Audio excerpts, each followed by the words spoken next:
2017 aura marqué pour les banques une accélération de leur transformation digitale.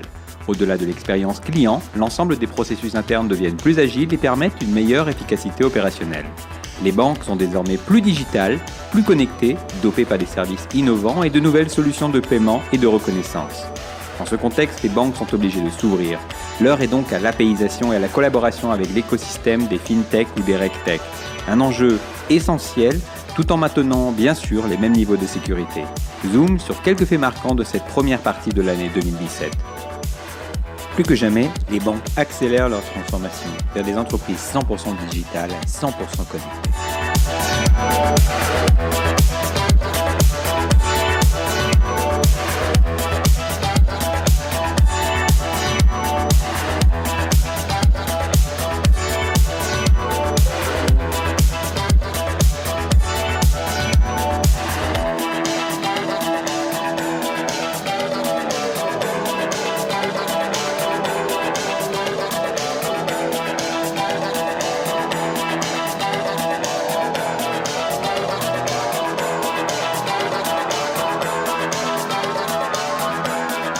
« 2017 est également l'année des paiements, avec de nouvelles solutions qui impactent toujours plus l'expérience utilisateur.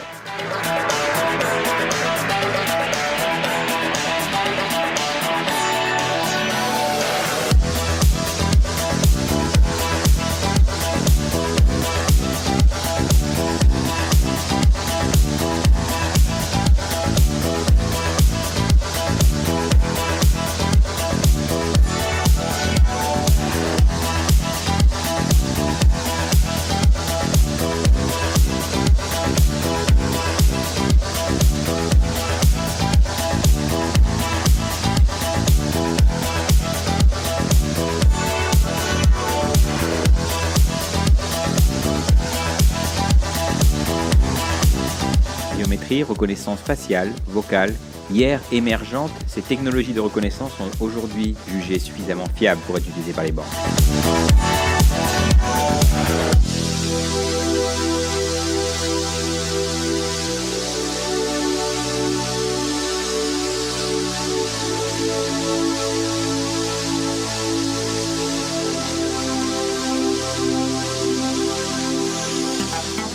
Apéisation, open data, open banking. Les banques s'ouvrent, c'est une évidence.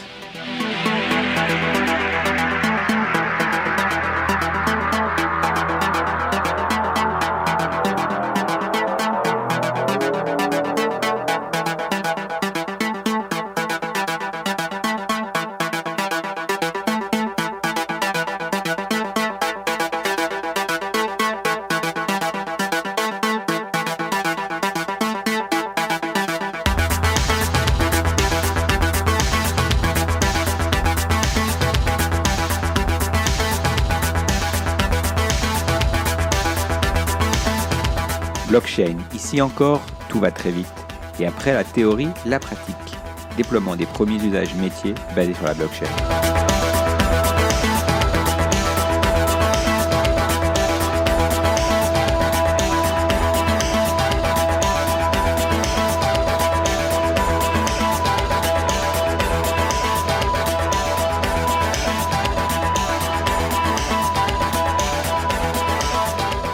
Les fintech et les rentech s'inscrivent comme des partenaires privilégiés de la digitalisation des banques.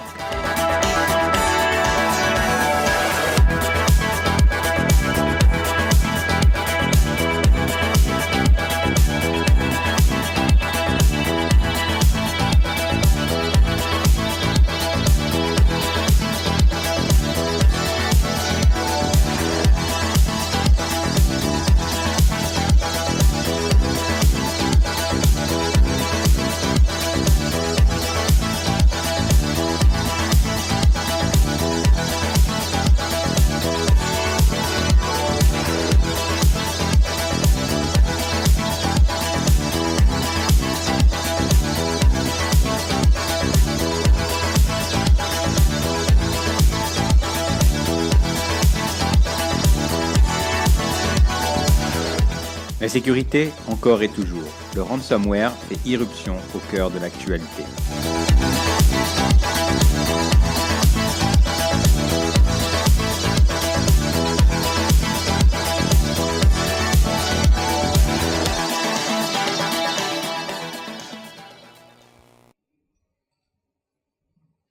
Bien, je vous propose qu'on continue, et cette fois-ci avec une illustration concrète, avec un vrai couple de clients. Hein, et c'est James qui est à la manœuvre. Bonjour à tous, bienvenue, merci beaucoup d'être avec nous ce matin. Donc, je suis James Parker, je suis architecte d'innovation au sein du Centre d'innovation de Microsoft France. La particularité du Centre d'innovation de Microsoft France, c'est qu'on reçoit plus que 1000 délégations clients à l'année. C'est-à-dire qu'on est un peu un observatoire de la tendance et de la transformation numérique de nos clients. Et ce matin, on voudrait vous illustrer à travers quelques cas d'usage, un peu, on peut appeler ça un best-of de nos parcours finance, pour illustrer un peu ce que disaient Jean et Laurence ce matin. Et puis donc, on a un petit schéma en forme de dessin à vous montrer. Et après, je suis rejoint par Laurence et Clément, un beau couple qui vient de s'installer ou qui veulent s'installer. Bon, Clément a une tendance pour les voitures de sport, on va voir ça. Et Laurence a plutôt envie d'acheter une maison avec Clément. Donc, on va illustrer un peu les moments d'engagement qu'on peut avoir. Et puis après, on va aussi parler de l'intelligence artificielle, qui est un grand sujet. Un sujet avec énormément d'investissement chez Microsoft. On a plus que 5000 personnes chez Microsoft qui travaillent sur l'intelligence artificielle. Vous le voyez aussi bien dans PowerPoint, quand je peux faire de la traduction simultanée d'une présentation PowerPoint, ou Skype, jusqu'à la machine learning, et on va vous illustrer quelques exemples ce matin. Donc l'idée, c'est, il y a 6 grandes étapes de notre démonstration ce matin. Le premier, c'est quid à les services cognitifs avant même qu'on arrive dans une agence bancaire, à travers la reconnaissance d'images et puis pousser de la pub contextuelle. Le deuxième, c'est comment on peut créer une expérience interactive en agence à travers la simulation de crédit et puis le partage de contenu. Le 360 du client, donc comment tout ça, on récupère tout ça, et puis on récupère tout ça surtout pour créer de l'intelligence pour les conseillers bancaires. Comment on peut gérer des processus à travers les signatures électroniques. Donc, on a le plaisir d'avoir Clément aussi de Connective, qui est un des startups qu'on accompagne à côté Microsoft sur la signature électronique. Comment l'intelligence artificielle à travers les chatbots et le machine learning peut optimiser la productivité des équipes et après l'expérience client. Et puis, on va terminer sur un peu la valorisation des données, le pilotage de ces données à travers des outils modernes et l'utilisation du langage naturel pour aider les personnes à être plus efficaces. Donc, on va commencer, et puis là,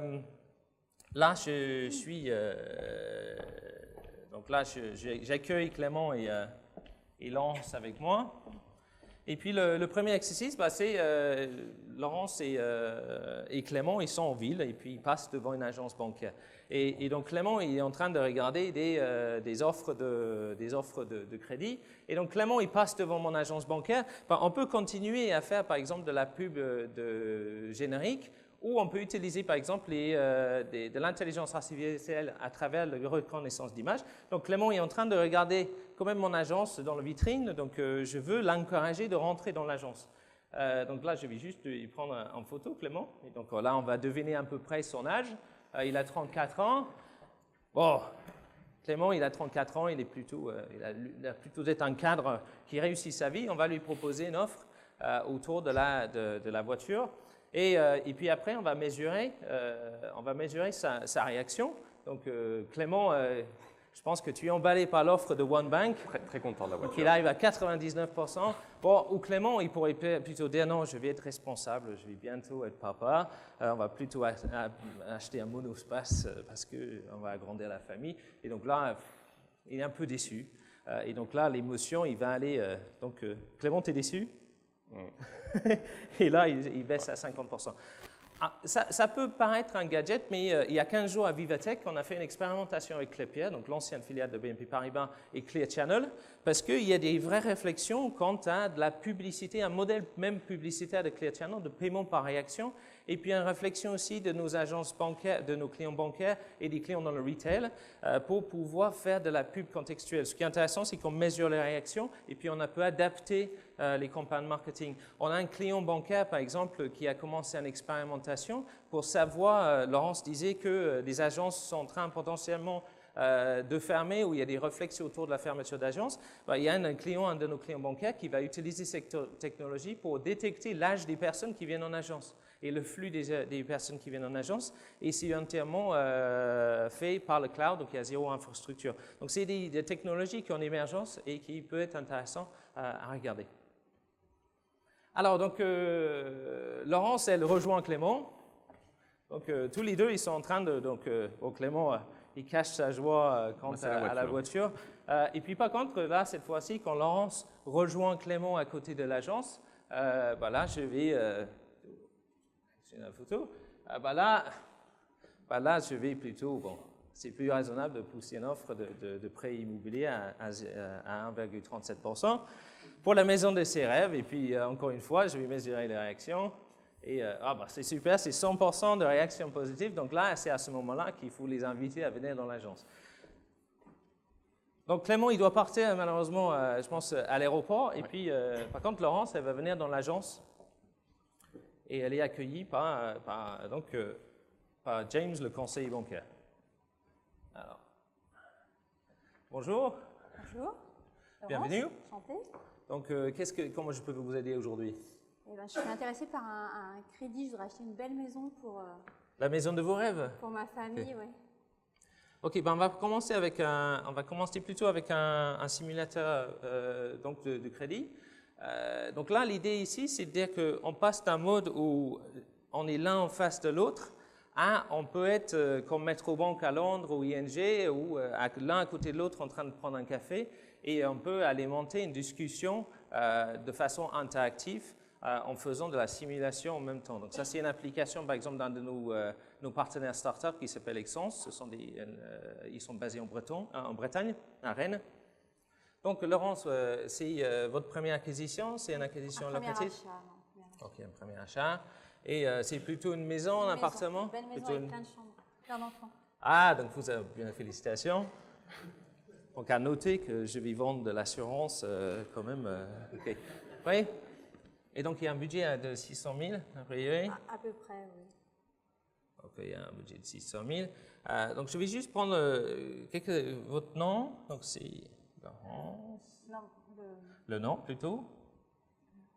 Boissière. Et c'est? Laurence. Et donc, je vais pas vraiment prendre le numéro de téléphone de Laurence, quand même.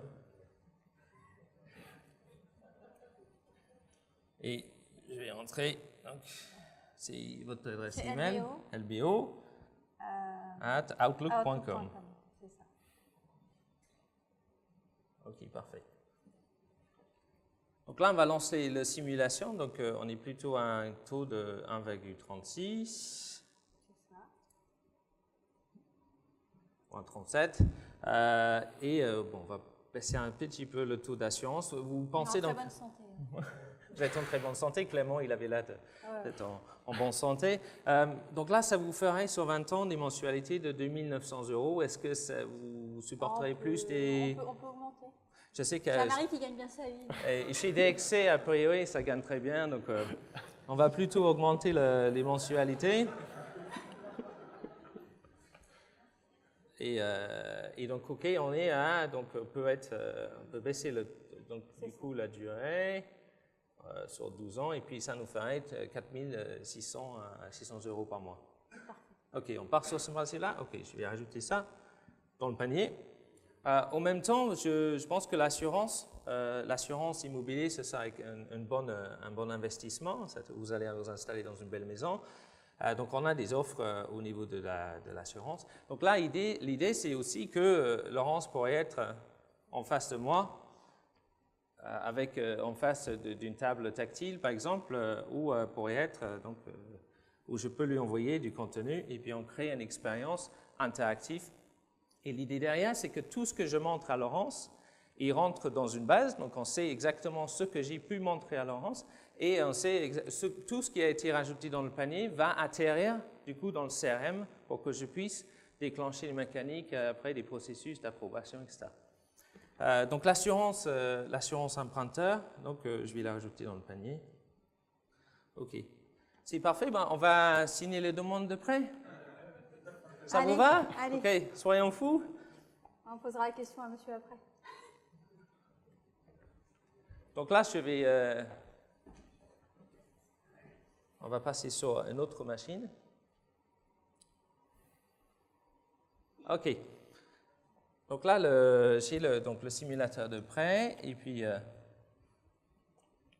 donc là, je vais lancer une signature électronique. Donc là, on va utiliser Cognitif et ce qu'on appelle un Cognitive Flow. Donc là, l'idée, c'est que toute la simulation de l'opportunité est venue dans Dynamics 365. C'est le plateforme CRM de Microsoft.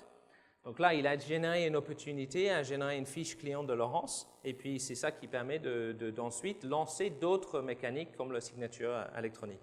Donc dans cet exemple-là, je vais donc lancer, donc on doit signer tous les deux, Laurence, et puis votre conjoint, il n'est pas avec vous. Il est en déplacement. Ok, donc il n'y a pas de problème.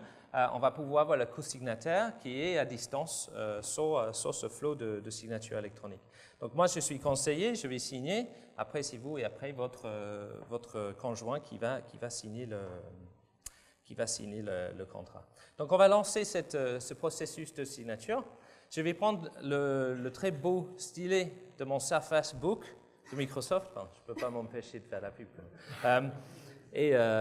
D'ailleurs, ça s'écrit très bien comme un vrai stylo. Donc, ceux qui sont toujours dans les blocs-notes traditionnels, on retrouve les mêmes sensations avec ça. Donc là, je vais le signer d'abord. Donc, on va lancer la signature électronique. OK, donc tout va bien, a priori. Donc, vous êtes à Suresnes, là. Et donc là, je vais le signer. Donc là, je mets les mentions légales. Voilà, lui est approuvé. Et là, je vais signer en tant que conseiller. Et Laurent, je vais vous demander aussi de signer et apposer votre signature. Et là, lui est approuvé juste ici.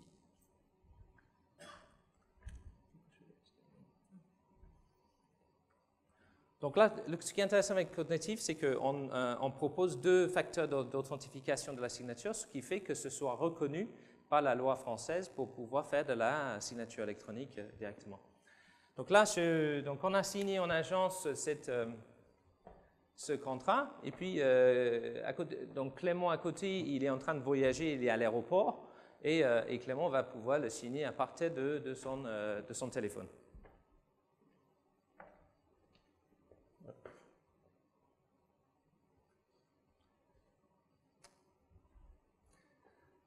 Donc Jeff, si on peut switcher juste sur le téléphone. Voilà, il est sur le côté. Voilà. Hop, impeccable. Donc on voit que j'ai reçu il a déjà la photo de oui. son premier enfant. Laurence, je te présente notre fille. Hop. Est-ce que ça fonctionne? Je vais le tenir. On fait que du live hein, ici. Donc ouais, ça a disparu. OK. Voilà, je vais éviter de bouger. Donc on voit que j'ai reçu un email, je suis en déplacement, je suis à l'aéroport, je peux signer tout de suite mon document. Donc on voit ici en fait qu'on m'envoie un document à signer. Donc je me dis tiens, je vais aller voir.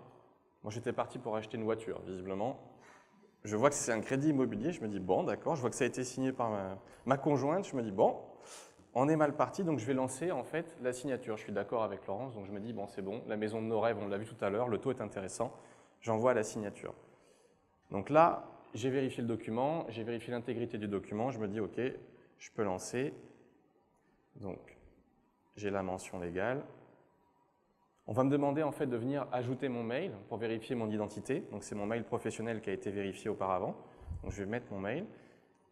Là, je n'ai pas encore signé le document. Qu'est-ce qu'on va me demander? En fait, on va m'envoyer un mail avec un code, ce qu'on appelle un code OTP, c'est un one-time password. Vous voyez ici, j'ai ma notification sur Outlook, donc 951 405. C'est le code. Le code beau, je suis en train de signer le document. Donc en fait, je viens de signer de manière avancée par rapport à la norme EIDAS, donc qui est une norme européenne. Et donc on est sur un document qui est inaltérable et opposable en justice. Donc j'ai bien signé ce document. Je ne pourrais pas me retourner contre Laurence parce qu'elle m'a fait signer un document ni contre la banque. Donc là, c'est à moi en fait de prouver que je n'ai pas signé ce document. Donc je vois bien que j'ai reçu mon document. Donc si je veux aller le regarder, je peux le regarder tout de suite ici. Et mon banquier également, donc on va voir si je fais ça, hop, je vais virer ça. Je vais pouvoir aller voir les champs de signature. Et mon banquier va retrouver exactement la même information. Donc on voit ici que ça a été signé par James, mon banquier, ma conjointe et moi-même par mail OTP, donc avec le code et l'eurodatage qui est inclus dans la signature. Oui, donc comme dit Clément, je suis hyper efficace en tant que conseiller et puis je retrouve donc les signatures et puis on va lancer la demande de prêt. Donc, merci beaucoup Laurence et Clément. Ce fut un plaisir. Merci. Donc là, on a vendu, on a signé ce contrat avec Laurence et Clément. Et donc là, c'est là où on va aller, si on peut switcher sur la machine, Jeff. On a signé le contrat et puis là, je vais aller retrouver donc, le 360 de mon client. Et c'est là où on a, par exemple, beaucoup de nos clients bancaires qui veulent consolider un ensemble d'informations sur un écran sur Dynamics afin de pouvoir piloter des rendez-vous, par exemple, avec le client. Donc là, je retrouve des Net Promoter Score, donc tout ce qui est satisfaction de mon client. Je trouve des flags, donc ils ne sont pas en entier chéquier, c'est plutôt des clients très sauvables. Ils ont des ressources, ils ont des bonnes épargnes, ils ont 77 000 € dans la PEL. Et puis, donc, c'est plutôt des clients qui sont très intéressants pour la banque.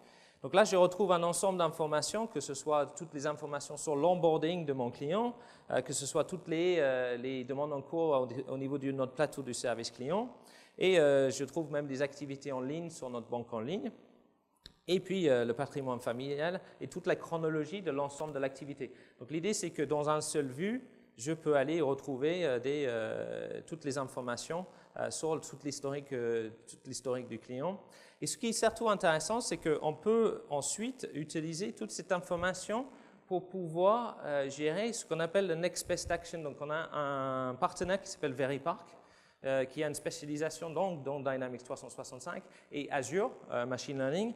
Et Veripark, ils sont très spécialisés dans la banque, ils sont spécialisés autour du Next Best Action. Donc, ils consolident un ensemble de données transactionnelles, un ensemble de données du CRM et toutes les autres applications bancaires afin d'affiner un algorithme de recommandation de produits à positionner avec certaines typologies de clients. Donc là, avec Laurence, je vois que, par exemple, elle a 32 000 € dans son compte courant. Bon, c'est pas mal. Et puis, elle a donc son 600 000 € de crédit bancaire. Et donc, mon algorithme est en train de me dire, ben là, si j'ai des offres du marketing qui sont poussées en centrale, et là, si je passe sur la partie vente et marketing, ben, j'ai un certain ensemble de données qui m'incitent en tant que conseiller à proposer certains types de produits. Donc là, par exemple, je vois que l'assurance auto, à 86%, une assurance auto sera souscrite par la même typologie de client. Et donc là, j'ai le coche pour pouvoir dire, oui, je vais créer une opportunité ou pas. Si je crée une opportunité, ça alimente mon modèle d'apprentissage machine ou de machine learning, ce qui permet de rendre les autres conseillers plus productifs. Et puis après, si je rejette l'offre, après, ça adapte aussi l'algorithme. Donc, ça permet de voir par rapport à des clients qui ont des similarités, quels sont des produits à positionner et quel est le taux d'acceptation de cette offre. Et ce qu'on va voir avec Veripark, par exemple, c'est qu'on va voir la même logique en ligne. C'est-à-dire que quand le client se logue sur la banque en ligne, il va pousser les mêmes offres que les offres que le conseiller a recommandé de positionner. Donc, c'est ça qui permet d'affiner le modèle. Est-ce qu'il accepte, par exemple, d'en savoir plus en ligne? Est-ce qu'il accepte devant le conseil d'en savoir plus? Et d'affiner le modèle au fur et à mesure. Donc, ça, c'est un exemple de Veripark.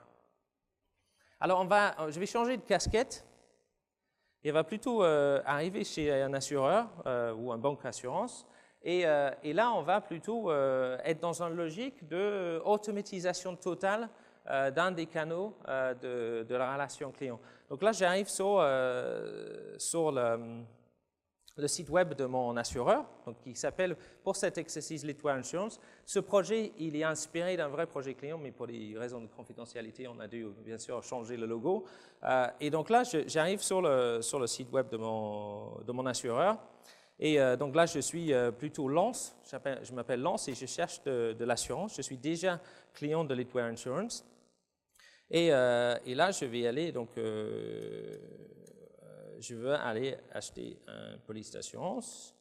Et donc là, c'est un exemple de bot qui est entièrement fait en intelligence artificielle. Alors, je vais juste rafraîchir la page.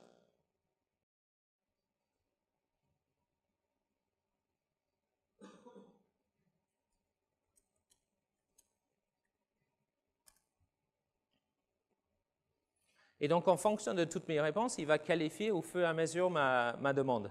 Donc là, je suis plutôt à la recherche de la voiture auto.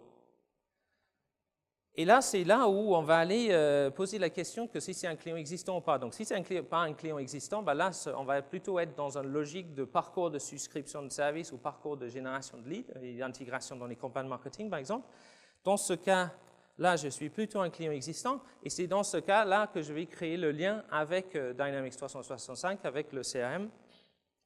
Donc, c'est là où il me demande de remplir mon nom. Et puis après, mon code client. Bon, je simplifie pour l'exercice, mais après, on aura une mécanique, par exemple, de login pour pouvoir être identifié. Et donc, vous allez voir qu'une fois, donc là, j'étais anonyme avec le login en haut à droite. Maintenant, je suis plutôt Hello Lance Olson, donc je suis logué dans un espace personnalisé. Et ce qui est intéressant là, c'est qu'avec le bot, on a des mécaniques de cross-sell ou upsell. Donc là, il voit que, par exemple, j'ai une fille qui est sur un autre contrat d'assurance. Et là, il me propose de rajouter ma fille, comme elle va avoir 16 ans, de la rajouter sur le contrat d'assurance, sur la contrat d'assurance auto, et donc d'avoir une mécanique d'upsell. Et puis là, il veut me poser la question sur la typologie de voiture que je vais assurer. Donc là, je vais assurer un Audi Q4. Et donc là, le mécanique de mon bot, il va commencer à utiliser, par exemple, ce que je dis afin de commencer le calcul de devis que je vais faire pour l'assurance. Donc, en fonction de la voiture, en fonction du modèle, en fonction de l'année, toute cette intelligence est créée autour du bot. Et là, c'est est-ce que j'ai une photo de la voiture? Et c'est là où on va aller consommer ce qu'on appelle les services cognitifs de Microsoft. Donc, les services cognitifs, ce sont des services qui permettent de faire de la détection, par exemple, de l'image.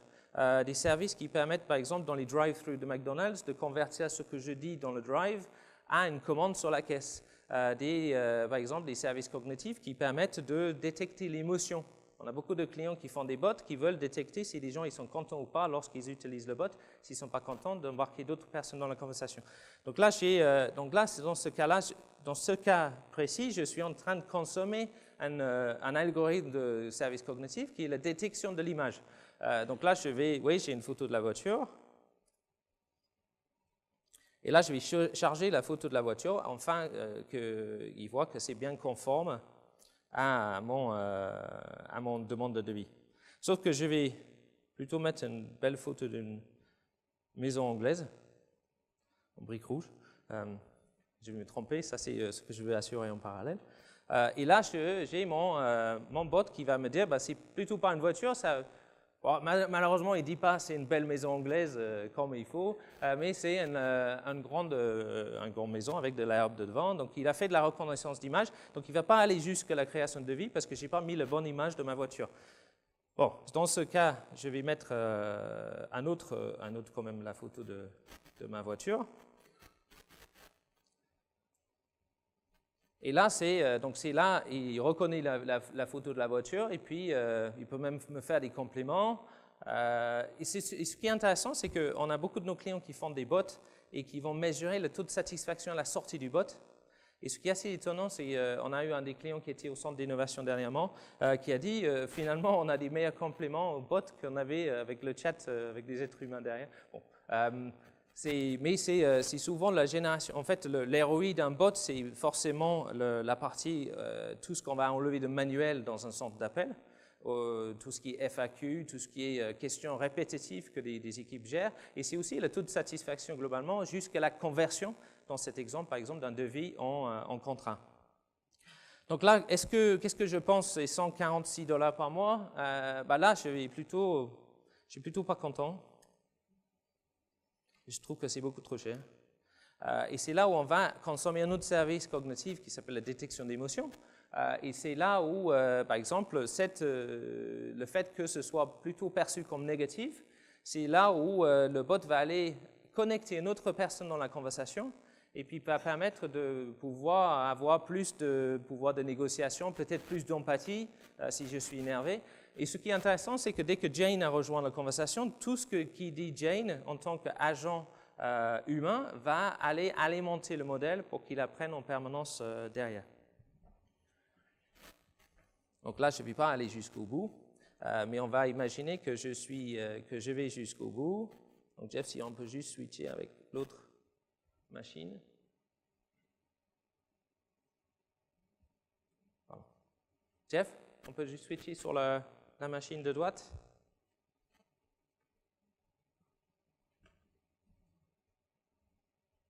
Ou le Surface Hub.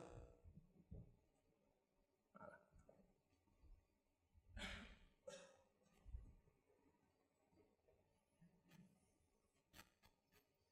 OK, bon, je vais faire de ce côté.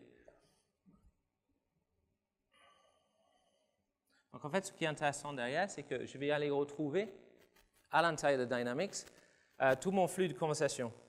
Donc là, je retrouve toute l'historique de ma conversation qui a été fait par le bot.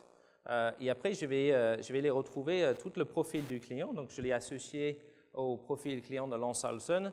J'ai le profil de sa véhicule. Donc là, toute cette information est renseignée, structurée dans le CRM.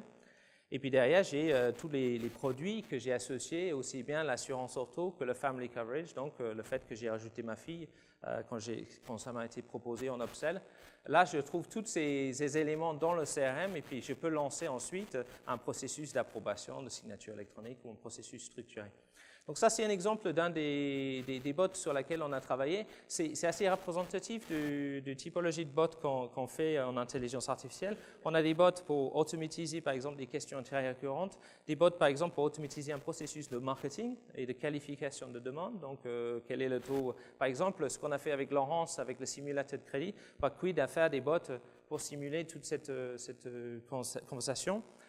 Et puis après, on a des bots beaucoup de bots qui sont liés au CRM pour pouvoir récupérer tout le contexte du client et l'aider avec tout son contexte et son segmentation et son profil.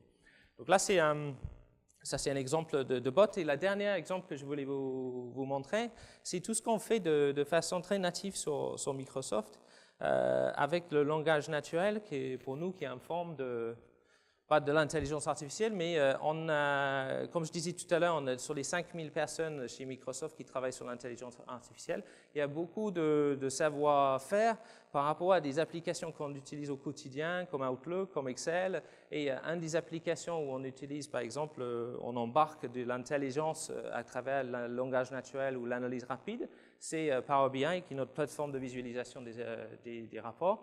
Et donc là, je vais me mettre plutôt dans la peau d'un directeur régional ou un directeur d'agence. Et là, je voudrais aller regarder l'état un peu de mes contrats des prêts à la consommation que j'ai pu signer. Et donc là, j'ai par exemple le nombre de contrats, le crédit accordé. Je peux aller descendre dans le détail et puis voir par exemple que les véhicules de tourisme ont représenté un tel nombre de contrats. Mais je peux surtout aussi aller poser des questions sur les données. Donc, ce qu'on veut faire chez Microsoft aussi autour de l'intelligence, c'est qu'on veut rendre les implications le plus simples et le plus naturelles à utiliser. Donc, dans un monde ancien sur le BI, on aura à faire des requêtes avec peut-être des formules compliquées. Là, c'est plutôt posons les questions en langage totalement naturel. Donc là, sur mes contrats, je veux savoir, par exemple, le nombre de contrats, tout simplement. Donc là, j'en ai 42 000. Et là, je veux savoir, par exemple, par région géographique. Donc là, je les ai par région géographique.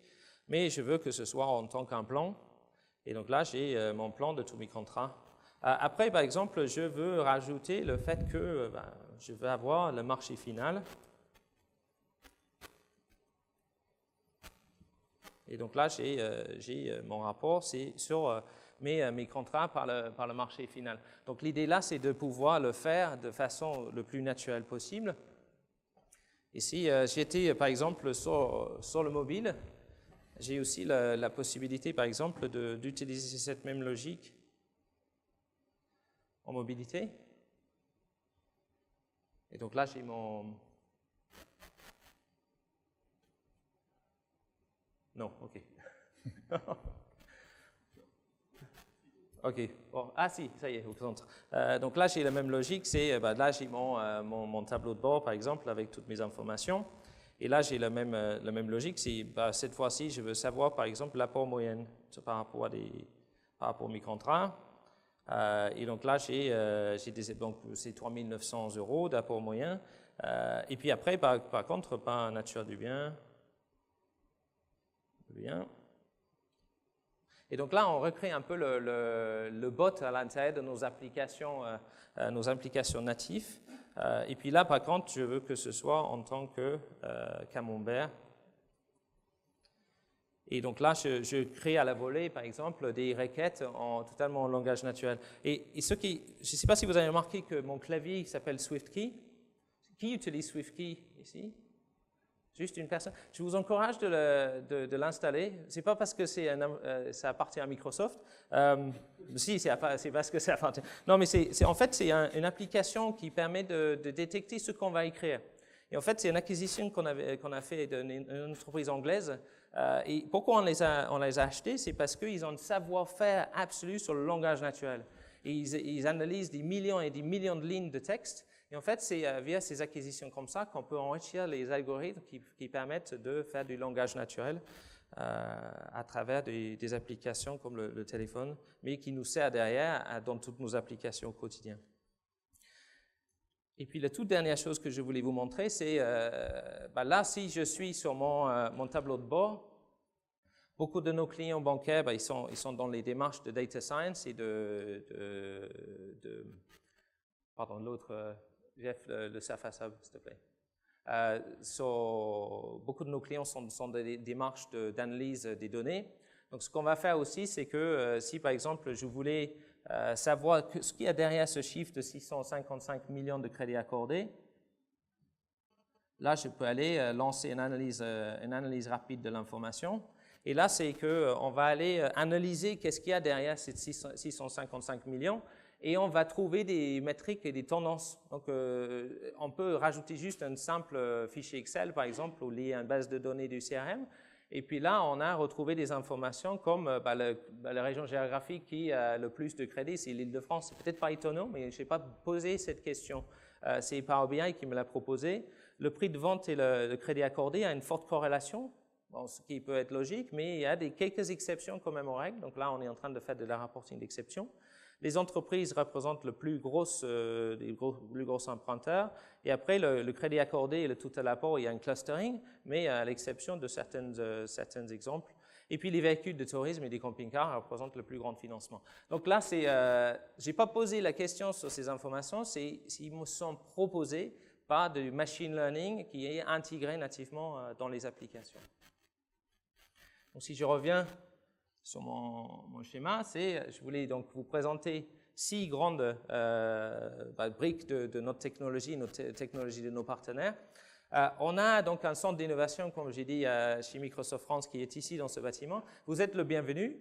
Et en général, on fait des parcours d'1h30 avec nos clients. Et l'objectif, ce n'est pas de faire des PowerPoint, l'objectif, c'est de faire des ateliers où on partage les différents cas d'usage et puis dans un mode interactif autour des Surface Hub et puis on brainstorm ensemble pour voir quelles peuvent être les opportunités autour de la transformation numérique. Donc, vous êtes tous le bienvenu chez nous.